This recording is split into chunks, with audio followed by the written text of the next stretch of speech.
Good morning. Good morning. This is the Ethics Commission's meeting on June 13th, 2023. We're going to start with roll call. Chair Wallen here, Vice Chair Dufferin. Here. Okay.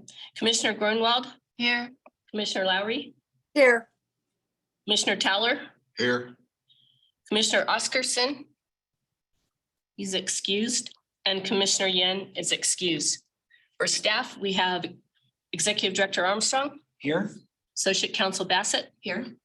Investigator Terry. Here. Senior Legal Researcher Poff. Here. Executive Assistant Pedroza. Here. Deputy Attorney General St. Jules. Here.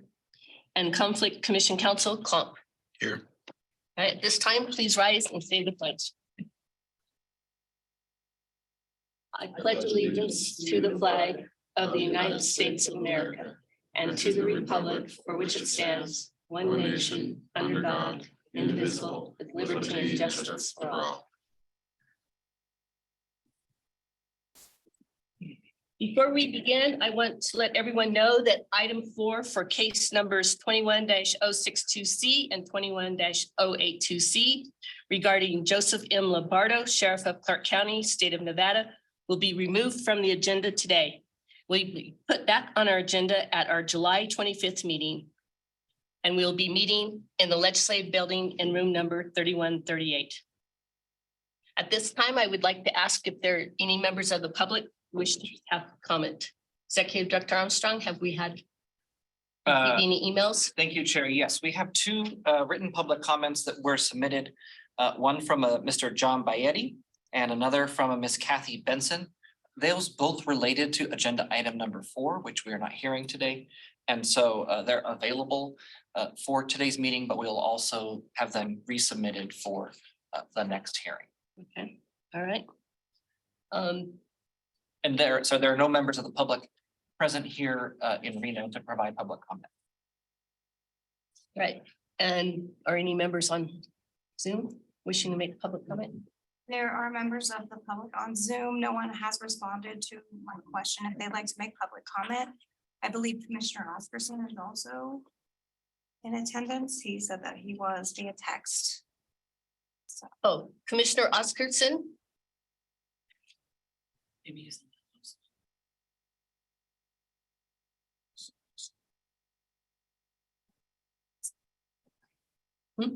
I will send him the other invite as well. Oh, okay, all right. Just let me know when he pops on so I can mark him present. Next item, item 3, approval of the May 30th, 2023 commission minutes. Commissioner Oscarson and Yen did not attend the May 30th meeting and may not participate in approval of the minutes. All other commissioners may participate. Are there any additions or corrections to the minutes as read? All right, I'll entertain a motion to approve the minutes as read. I so move. All right, is there a second? Second. All those in favor say aye. Aye. Aye. Opposed? Motion carried.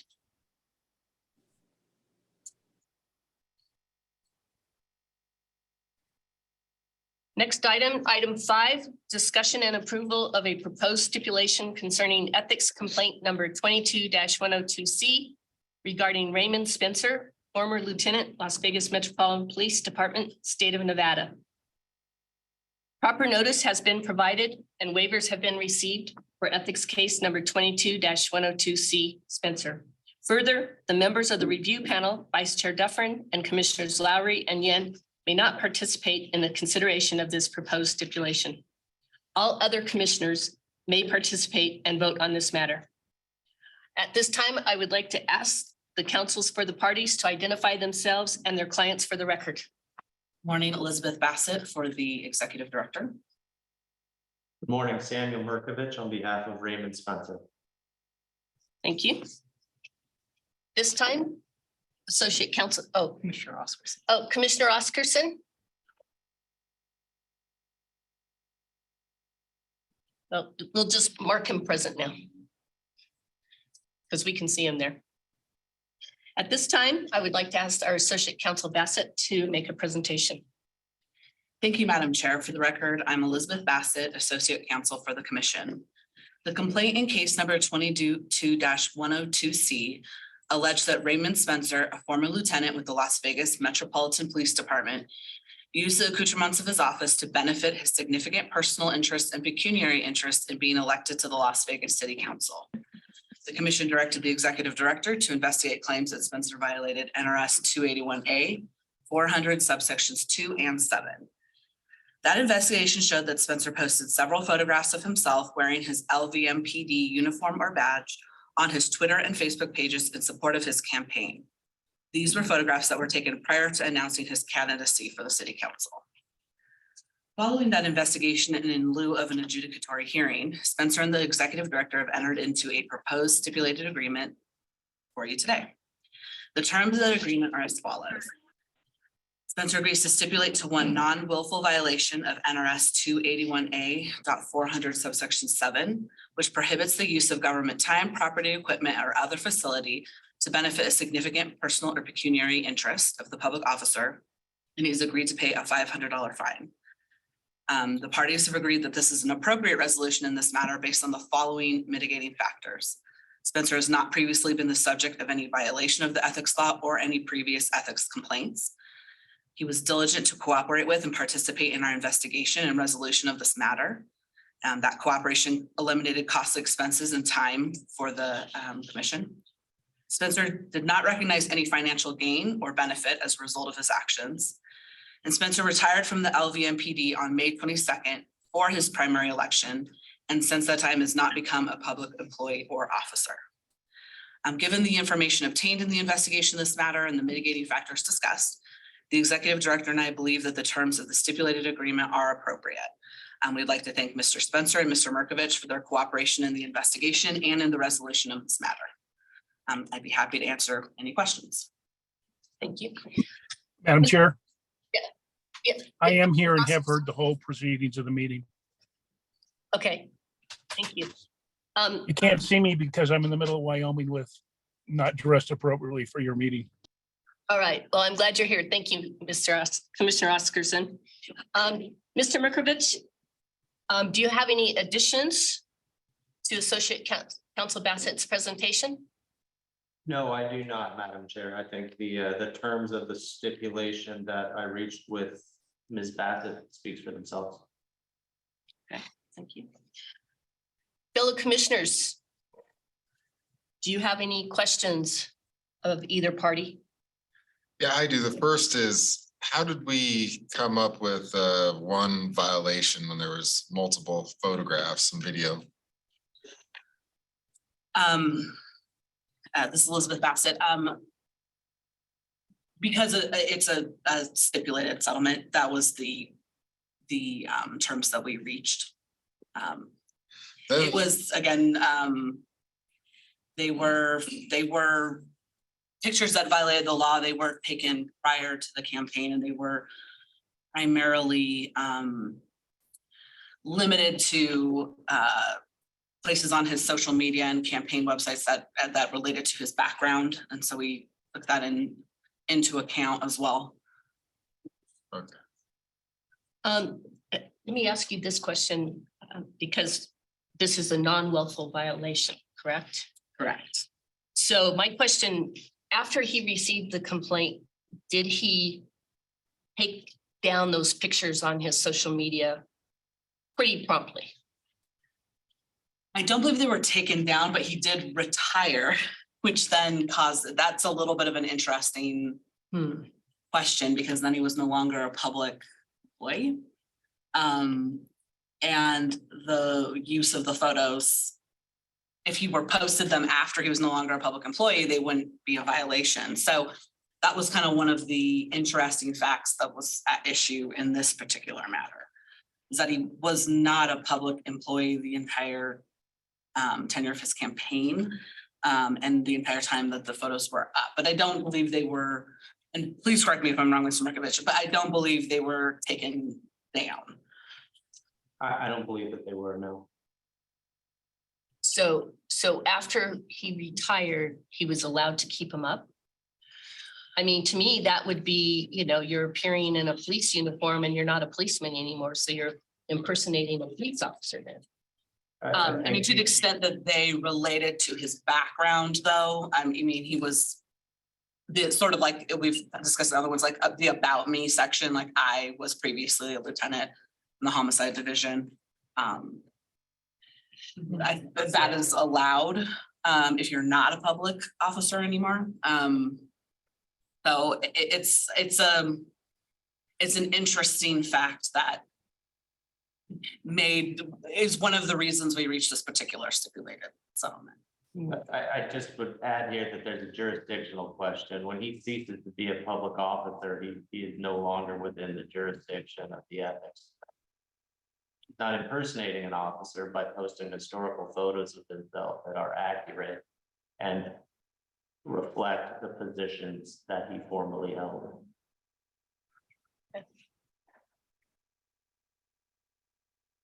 Commissioner Oscarson, do you have any Commissioner Oscarson, pardon? Oh, Commissioner Oscarson, do you have any questions? No, ma'am, I think that staff's done a good job with this, and it's interesting as these cases come before us, and appreciate the work that's been done by both sides, by counsel and by the other attorneys as well. Commissioner Grunwald? I would like to read a statement into the record, and this is a statement that is the basis for my support of this stipulation. The question is always asked, why does the Ethics Commission protect the use of a uniform, badge, and other accoutrements? My answer, because this is my position, is because the use of a uniform, badge, and other accoutrements belongs to the public. Number two, the public places trust in a law enforcement uniform and badge. Number three, trust that the public will be protected by the person wearing the uniform. Number four, therefore, the Ethics Commission is protecting the public's trust in that uniform. Number five, by wearing the uniform in ads, Spencer was saying the public trusts me. 6, that is a violation of NRS 281A.400, paragraph 7. Spencer, a public officer, i.e. a police officer, was using his government property, his uniform or the uniform, to benefit his own interest in persuading the public to vote for him by bootstrapping the public's trust in his police uniform to the public trusting him in his bid for Las Vegas City Council. Thank you. Yeah, we struggle with the uniform. I think that when somebody is wearing a uniform and their opponents don't have the same benefit to wear the uniform and people trust first responders, I think that kind of gives them an unfair advantage. And also when you're wearing a uniform, people might think that the sheriff's office is endorsing that candidate. So I'm going to support this stipulation. And I see the mitigating circumstances there. One, he did not run campaign ads with him wearing uniforms and campaign materials. It was basically on a social media site from previous pictures. So I will support it. So fellow commissioners, any more questions? Staff? If not, I'll entertain a motion. Madam Chair, Yes, Commissioner Oscarson. I just want to say for the record, I appreciate Commissioner Grunwald's explanation of all that. It was helpful to me and helpful to me to come to a conclusion. So thank you very much. Thank you. And also, could we have this statement sent to Commissioner Lowry and to the other commissioners that are not here today? Send it by email. Sure. Thank you. Okay. Commissioner Grunwald, I move to accept the terms of the stipulated agreement as presented by the parties to resolve case number 22-102C Spencer and direct conflict counsel Wayne Klomp to finalize the legal form of the stipulation and other matters relating thereto. I'll Sir. second that. Okay, all those in favor say aye. Aye. Aye. Opposed? Motion carries. Mr. Merkovich, thank you so much for working with our staff in this matter and getting it to come to a final conclusion. We appreciate it. Thank you, Madam Chair. Thank you. Next item, item 6, Executive Director's Agency Status and Operations Report. Executive Director Armstrong, please give us your presentation. Thank you, Madam Chair. This is Executive Director Armstrong. I'll start with education and outreach. Tavuti is, which is our new online training management system, is almost, I'll amend my report, say it's almost ready for a soft launch, hopefully by the end of this week. So that will be ready, and we'll start with commissioners and staff and get feedback on that experience. But we have about half the modules are up and ready to go. We just have a few more to upload the rest of this week, so that'll be a priority this week. It will be a helpful addition to the way that we deliver education going forward. I think in particular, that system will be helpful in cases where we require training. Right now, when people are required to do training and they're required to go look at the YouTube video and certify that they've done it, there's no real way for us to verify that. This new system has them set up a username, and we can go in and confirm that they've completed the tests and passed the quizzes and done all that for the training. So that would be a great enhancement when we have training related to compliance. As you can see, there's a big list of summer training scheduled already. Last week, I trained at the Genoa Town Board, which included the board and staff, and about 20 members of the public were present for that. And then the State Board of Medical Examiners, which included the board, and about 15 members of the public were present for that meeting last Friday as well. Upcoming in July, we have the Governor's Office of Economic Development, the Tax Commission, and then the Attorney General's Office has a program for internal continuing legal education credits for their attorneys. So we'll be doing that for them in July, and the Nevada State Contractors Board in September. I also think it's likely that we will present at the Nevada Civil Government Attorneys Conference, which is also in September. And then not on the report, but I did want to note, if you recall, about a year and a half ago, we were featured by the Campaign Legal Center for the transparency of some of our documents that are online in terms of best practices for ethics commissions. And we have been selected again, this time in terms of innovative approaches to education and outreach. And they're going to be focusing on our use of the LinkedIn platform as a way to get the word out to state officials. So I'm interviewing with them this week to provide some background to that, but they asked ethics commissions, for ideas that they thought were innovative, and ours was selected. So that'll be nice to be featured in that report when it comes out. Legislative update, the legislative session ended on June 5th. There's still time for the governor to sign and veto bills. And so I'll provide a briefing document when all that is done. Primarily for us, it'll be the open meeting law portions in terms of policy, and may change the way we operate some. There was a first special session about the capital improvement project budgeting bill, and then there's currently one going on related to bringing Major League Baseball team to the state. And so we don't have anything to do with either of those two particular special sessions. And again, I'll provide a legislative briefing document to the commissioners and post it to our website when that's completed. In terms of a budget update, we're focused on closing out fiscal year 2023. The largest reversion clearly will be in category 1 in terms of personnel based on our vacancies. But other than that, we're on track for just some minimal, it's always kind of minimal potential work programs between budget categories, but we're well within our budgetary limits for this fiscal year. And then we'll prepare for the next fiscal year. The big item for our next fiscal year, the big change for us will be the addition of a public information officer to the team, and the expenses related with that. New state positions start on October 1st. So we'll be working with our partners at the Division of Human Resources Management to get that position posted and recruited for and filled as close to that as possible. Then finally, there'll be some annual report planning. The commission, I'm required as the executive director to report certain things to the commission at its second meeting of the fiscal year. And so that will come in the form of a first draft of our annual report, with our second meeting now being in August. So you'll get kind of a first look at that in August, and then we'll approve it as a commission at a later meeting. The major topics for that report will be the progress on the goals we set last year, our upcoming priorities, and then, of course, one of the things we did last year was include some data in the back of the book that included analysis. So if you have thoughts on things you'd like to see in the annual report or what our upcoming goals should be, feel free to send them my way, and we may discuss some of those at the July meeting to give me guidance on what I should have ready for you to take a look at in August. So that concludes my report. I'm happy to take any questions from Fellow commissioners, any questions? Of our executive director? Madam Chair, Commissioner Oscarson?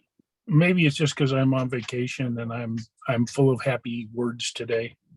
But I think it's incumbent for me to say, I think the reports that Mr. Armstrong gives us, especially during the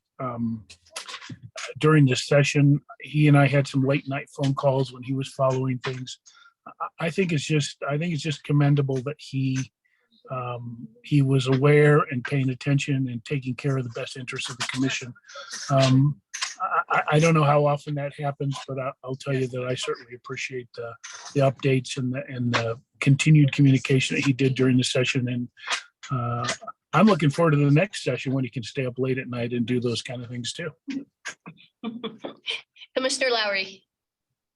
I'd like to echo those remarks. A great job on the education and outreach piece. And that's outstanding that you're having us acknowledged by our national peers. And also, again, I will echo your level of responsiveness is just outstanding. So thank you for everything you do to for the commission, Mr. Executive Director, as well as your entire team. Thank you. Yeah, I am lucky to have a terrific team that helps keep everything in motion, and we're excited to have Wendy on board, and everybody.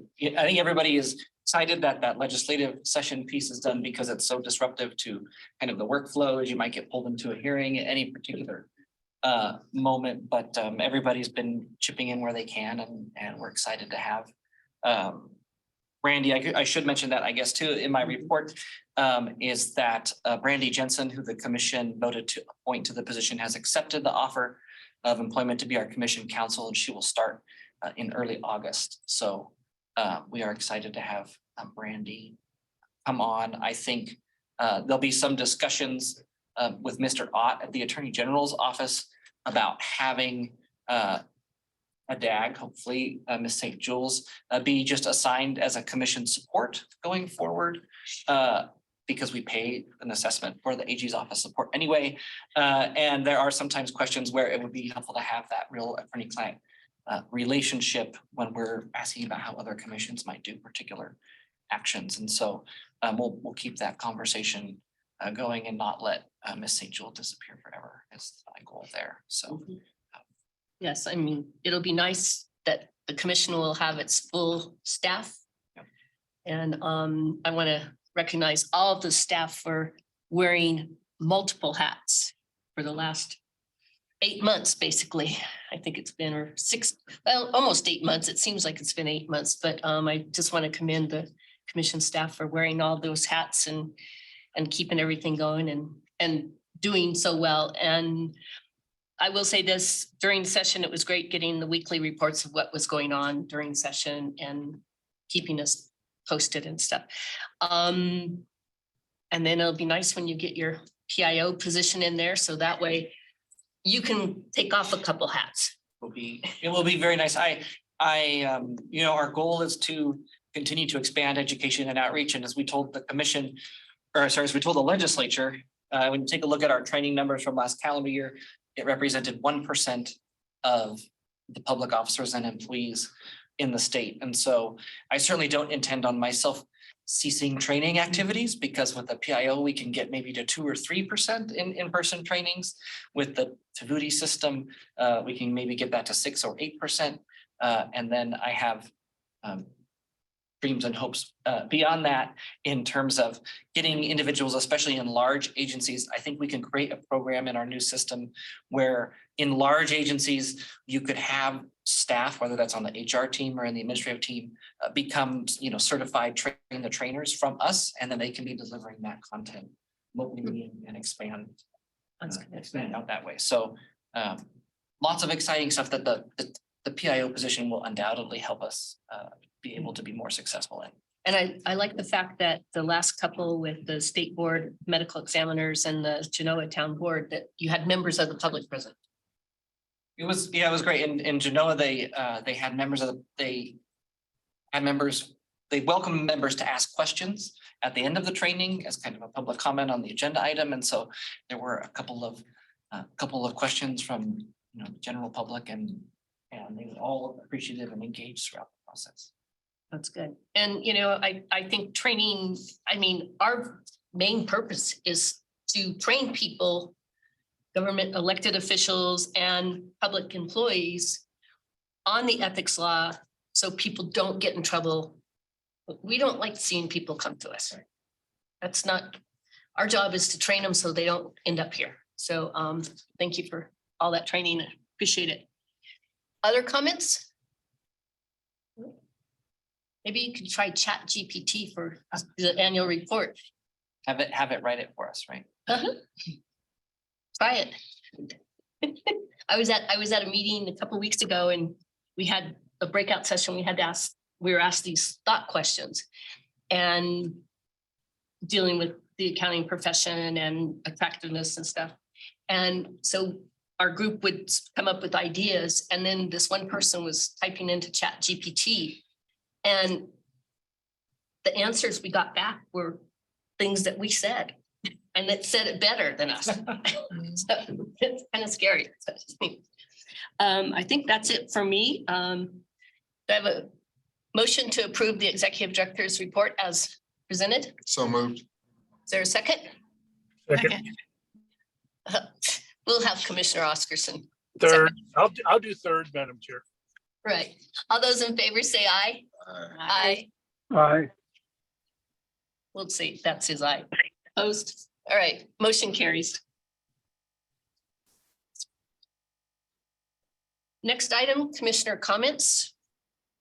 Any comments the commissioners would like to make? No? All right. Next item, public comment. Are there any members of the public that have sent you emails since we started our meeting? Thank you, Madam Chair, Rossa Armstrong, Executive Director. We've received no more written comment during the course of the meeting. There's no one physically present in our Reno meeting to provide public comment. There are members of the public on Zoom. None have indicated they would like to make public comment at this time. Right, at this time, I will entertain a motion to adjourn. So moved. All right, is there a second? Second, All right, Commissioner Oscarson, second. All those in favor say aye. Hi. Aye. Opposed, motion carried. Thank you very much, everybody, and thank you, Vice Chair Dufferin and Commissioner Oscarson for hopping on today. Appreciate it. Thank you. thank you. Bye. Anything for you, Madam Chair, anything for you. Thank you.